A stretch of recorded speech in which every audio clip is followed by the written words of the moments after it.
Welcome to CreepyCast, true horror stories with rain to keep you up at night. Like the video, subscribe, and let's get into it. Story 1.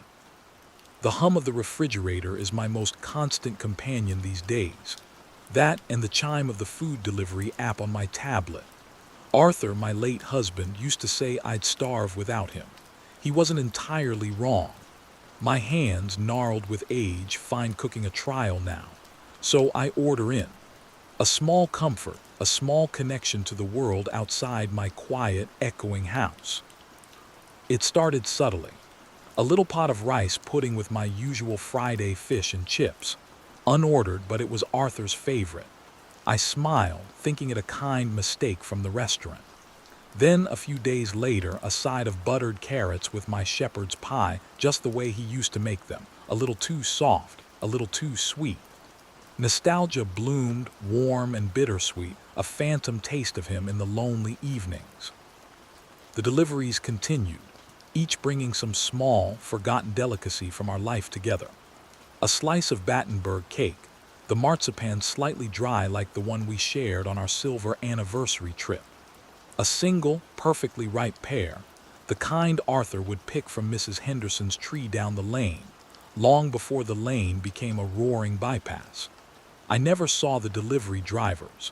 They always left the bags on the porch, a fleeting shadow at the edge of my vision if I happened to be looking.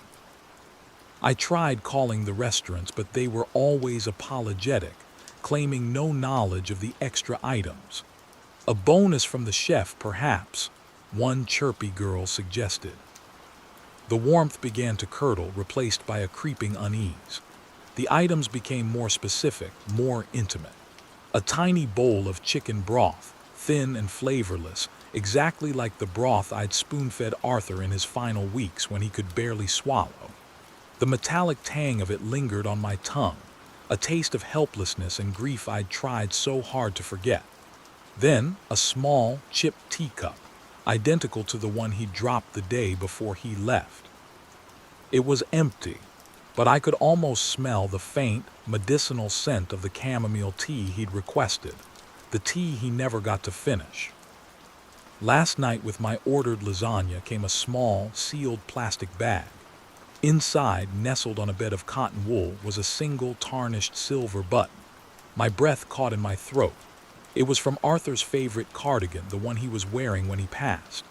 I'd searched for that button for weeks after his death, a tiny, insignificant thing that had become a symbol of my loss, of my failure to keep him whole, even in memory. I'd accused the hospice nurse in my grief-stricken haze of carelessness. I haven't touched the lasagna. The button sits on my kitchen counter, glinting dully under the fluorescent light. The app on my tablet is silent. I find myself wondering what tonight's delivery will bring. What other forgotten piece of our life, of his death, will be dredged up and served to me? Is it Arthur somehow reaching out? Or is it something else, something that knows the hollows of my memory, the soft, decaying corners of my guilt? The hum of the refrigerator seems louder now, a monotonous thrumming that mimics the frantic beat of my own heart. I think, perhaps, I'm finally ready to starve. Story 2. The glow of my phone screen is the first and last thing I see most days. I'm a delivery driver, delivery associate, the app calls me, as if that lends some dignity to hauling lukewarm pad thai through rush hour traffic. It's a gig, a means to an end, or so I keep telling myself. Lately, though, the means have become unsettling. It started with the house on Hemlock Lane. Old Victorian, paint peeling like sunburnt skin. The kind of place you'd expect to see in a faded photograph, not at the end of a deserted cul-de-sac. The app sent me there first about a month ago. Leave at door, the instructions read. Standard. But then the next night, same house. And the night after, always late, always the last delivery of my shift. The orders were small, unremarkable. A single burger, a portion of fries. Never any interaction with the customer. Just the darkened porch, the faint scent of dust and something else, something like old paper or dried flowers. I started to dread Hemlock Lane. The silence there was heavy, oppressive. The trees loomed like skeletal figures. I dropped the food, take the blurry photo the app demanded, and practically sprint back to my car. Then the instructions started to change. Leave at door. Ring bell twice, wait 30 seconds, then leave. Then, leave at door. Place bag to the left of the chipped ceramic gnome. There was a chipped gnome half hidden in the overgrown bushes, its painted smile unnervingly wide. How did they know I'd see it? I started feeling like I was being watched, tested. I tried to decline deliveries to Hemlock Lane, but the app, usually so quick to penalize you for cherry picking, wouldn't let me. It would freeze or reroute me back there with a higher payout. My acceptance rate, my lifeline in this gig, was plummeting. My dispatcher, a disembodied voice through the support chat, offered no help, just canned responses about fulfilling contractual obligations. Last week the instructions became personal. Leave at door. We know you're tired, Mark. Take the extra 5 for a coffee. An extra 5er was tucked under the receipt. My name is Mark. It's not on my public profile for customers. My blood ran cold. The nostalgia for my old office job, the one I lost during the downsizing, hit me like a physical blow, the predictability, the anonymity of it. Then 2 nights ago, leave at door. The lock on your back door is loose, Mark. You should get that fixed. I live alone. I checked my back door when I got home, my heart pounding. It was loose. I jiggled it just that morning, making a mental note to fix it. I haven't slept properly since. I see that house in my dreams. I've started taking different routes home, looking over my shoulder. Who is this customer? How do they know these things? Is it some elaborate, cruel prank? Or is it the algorithm itself, this invisible god that dictates my every move, now taking a more active interest in my life? Tonight, a new instruction popped up for Hemlock Lane. It's sitting there on my screen now, pulsing softly. Leave at door. We've left something for you, Mark, something you lost. I don't know what it means. I don't want to know, but I'm already driving. The app is navigating, and I have this sickening feeling that I'm not just delivering food anymore. I'm delivering myself. Story 3. Moving to a new city is like being born again, naked and knowing no one. My small apartment felt like a sterile pod, and cooking for one, a melancholic chore. So I leaned heavily on food delivery apps. That's how I found the Amber Lantern. It wasn't flashy. No slick branding, just a simple name and a handful of glowing, almost poetic reviews. Food like a half-forgotten dream, one said. Tastes like home, even if you've never been there, said another. Intrigued, I ordered their signature dish, something called memory broth. The delivery was swift, left at my door by a cyclist who vanished before I could even peek through the peephole. The broth was indescribable, warm, savory, with layers of flavor that shifted with each spoonful, evoking sensations I couldn't quite place. A fleeting image of a sun-drenched garden I'd never visited. The scent of rain on hot asphalt from a childhood I didn't recognize. It was unsettling, yet deeply comforting. I ate every drop. I ordered from the Amber Lantern again and again. Each meal was a revelation, conjuring vivid, fragmented memories that felt both mine and not mine. My own past, the one I remembered, started to feel thin, less real. I tried to find the restaurant. The app listed an address downtown, a bustling street corner. But when I went there was no Amber Lantern. Just a dry cleaner, a nail salon, and a boarded-up storefront. I checked the app again. The address had changed, now showing a quiet suburban street I'd never heard of. A peculiar sense of loss began to shadow me. It wasn't just the feeling of being unmoored in a new city. It was as if I were losing parts of myself, replaced by these beautiful, alien memories brought by the food. I'd catch myself humming tunes I'd never learned, or using phrases in a language I didn't speak. My reflection in the mirror sometimes seemed like a stranger, her eyes holding a flicker of experiences that weren't mine. I tried to stop ordering. I filled my fridge with groceries, but the allure of the amber lantern was too strong. The food was more than sustenance. It was an escape, a doorway to somewhere else, somewhere richer, deeper than my own solitary existence.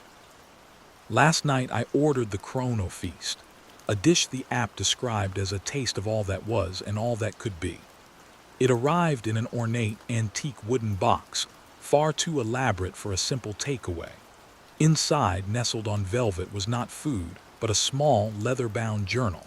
Its pages were filled with elegant handwriting, detailing a life, a beautiful, tragic life, that I knew with a horrifying certainty was the life I was slowly starting to remember as my own. The name on the journal's first page was Alara. My name is Sarah, or at least it used to be.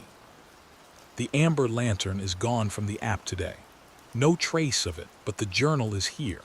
And as I read it, my own memories, my real memories, I think, are fading like watercolor in the rain. I look at my hands and they seem older, more delicate. I catch a scent of lavender and old books, a scent that now feels like home. The unease is a cold knot in my stomach. What am I becoming? Or perhaps the more terrifying question is, what was I before? Story 4. I live on takeout. It's the modern condition, isn't it? Too tired to cook after a long day staring at spreadsheets, too disconnected to bother with the ritual of a home-cooked meal.